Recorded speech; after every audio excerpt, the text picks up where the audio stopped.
We got some big news coming from Throne and Liberty. We're gonna be checking them out now. My lip here is kind of messed up because I've been to the dentist and they had to, put the injection and stuff. So it's kind of still not working. So if I look weird, it's because of that. All right.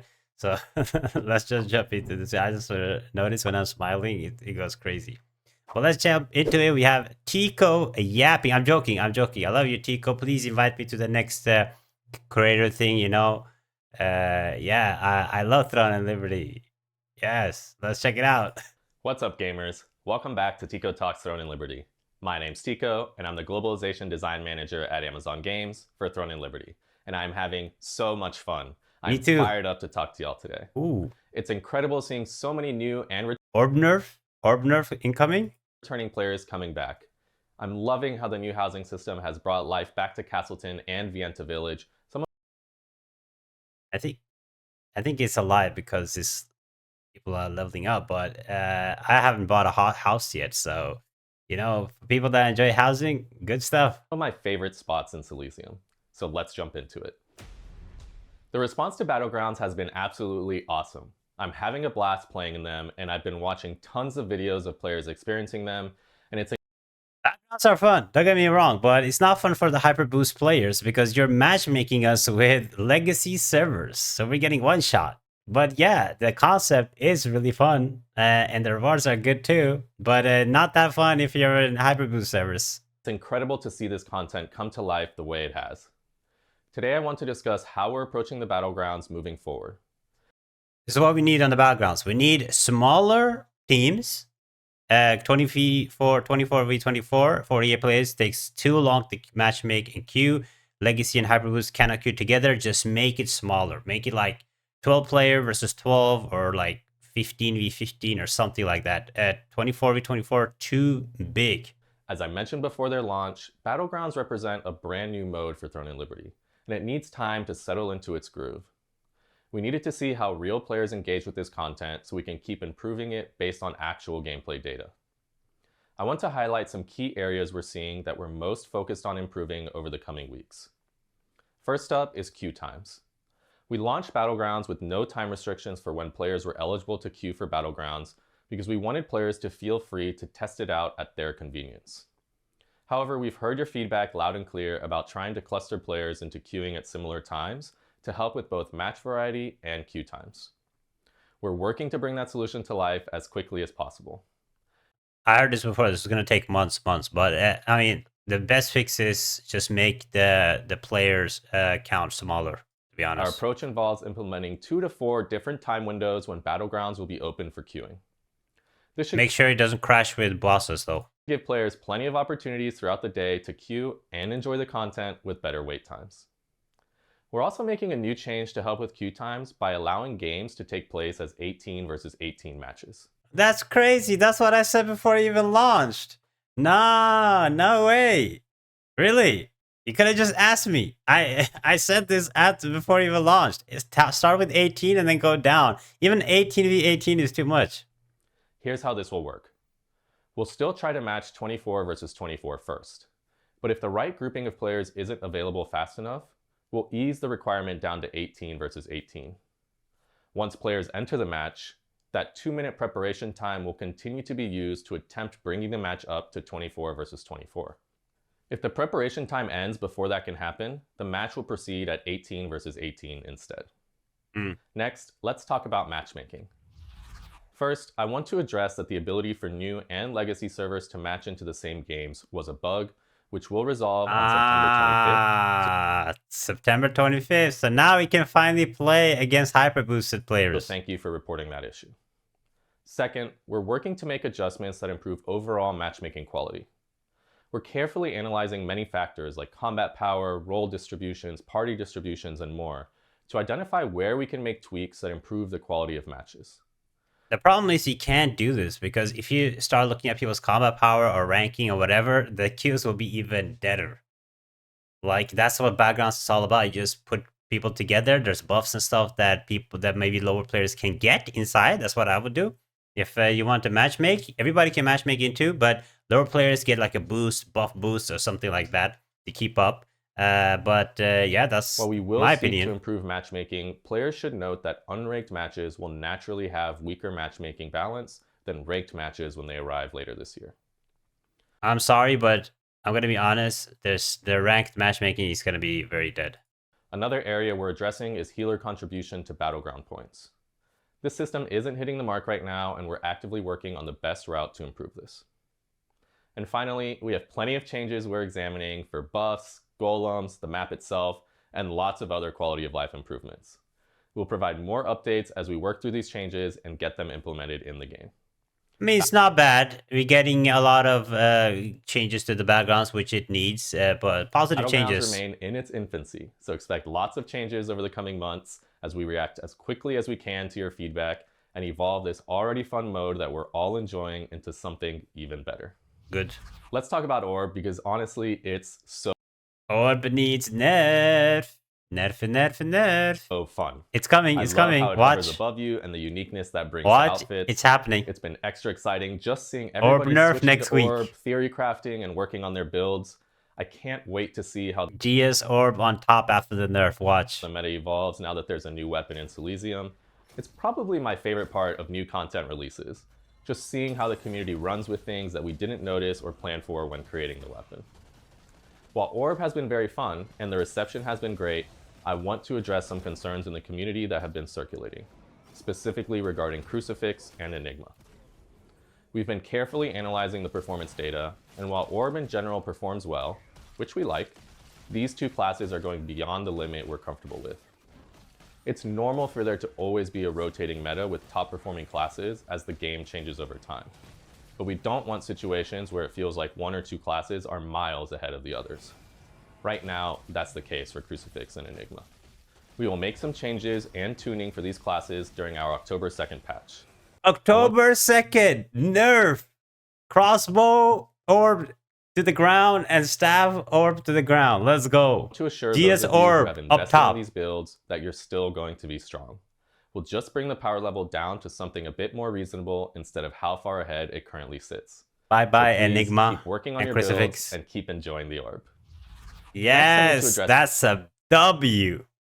Don't get me wrong, I love the orb, but my GS orb isn't looking too good next to the crossbow and the staff, you know?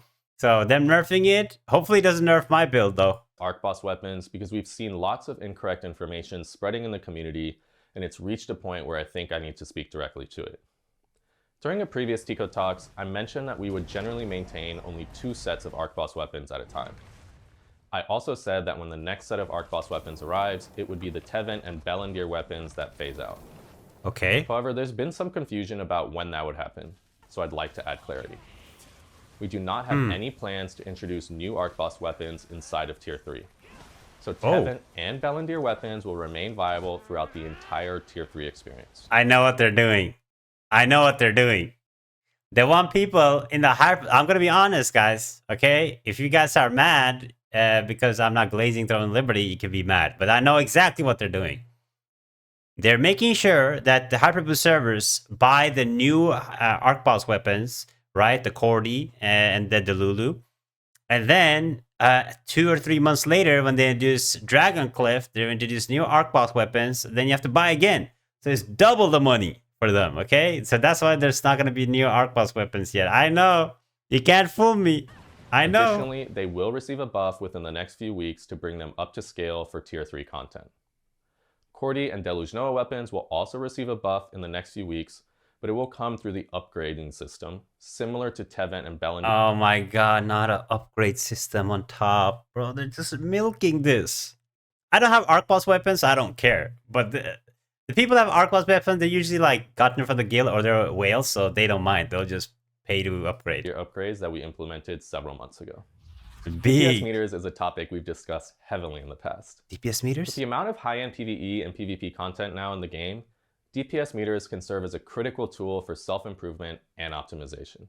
Okay. I know personally how important it is to have tools available to help you perform when you're trying to conquer a challenge in game. As such, I want to confirm that our first iteration of a DPS meter is coming, and we're targeting it available late this year or early next year. Oh my god. Bro, late this year?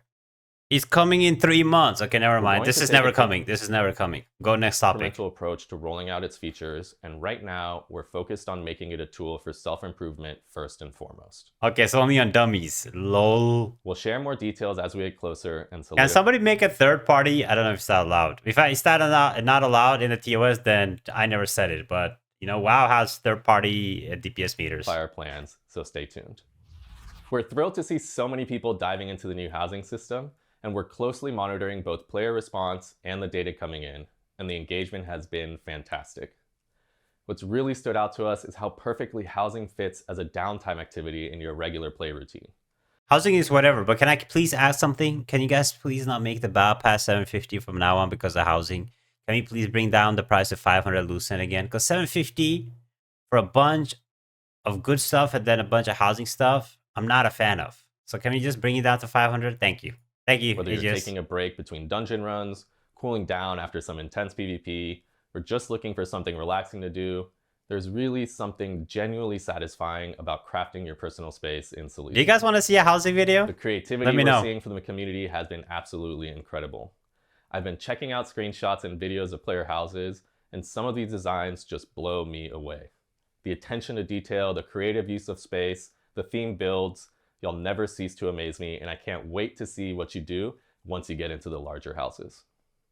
It's also been interesting to see where people are choosing to settle in Elysium, because I'll admit I had a tough time deciding between Castleton and Vienta for my first house. Castleton W. It turns out players are just as Vienta split actually. as I was. Vienta is the data best. shows it's almost a perfect 50-50 split, with Castleton taking just a slight edge. Really? I do want to quickly comment on one piece of feedback. We've heard you loud and clear about wanting more interactions with furniture within your houses. I'm happy to tell you that we're already working on expanding those interactive elements, and we expect those features to arrive by the end of the year. Damn. So keep building, keep experimenting, and keep sharing those amazing creations with the community. We love seeing what you come up with. Okay, thank you, Tico. I can't believe it's already here, but looking ahead, I want to talk about our upcoming anniversary event starting on October 2nd. Oh, please. Players Chaos can expect Prisms. many exciting things during this time period, starting with the return of the Fortune's Calling event. Don't worry though. Really? This time it comes without solent usage as a way to earn stones. You can look forward to many rewards that help you gain power, plus cosmetics like housing items, emotes, Amatoi, and more. And of course, another crack at those golden ArchBoss weapons. Can we stop with this recycling old event stuff? Like, I know, like, I understand because it requires development, but it's been so many times we're getting the same events over and over. Like, please, just make something new. We'll also have login rewards and fun anniversary decorations scattered throughout Elysium. And finally, we'll host a pair of community contests, including a housing contest and a community outfit contest, with the winning outfit making its way into the game. Look forward to further details on all of these topics as we get closer to the event. Thank you. On Thursday, we have our latest survey for players. You can access it in-game through the Elysium Bulletin. I've talked about this before, but so many changes have come to Throne and Liberty through feedback given in these surveys. The team and I read the results very seriously, including the themes that appear in the open-ended questions. Interesting. So please, take the survey, give us your honest opinions, and know that we really appreciate you taking the time to fill it out. I'll fill it out.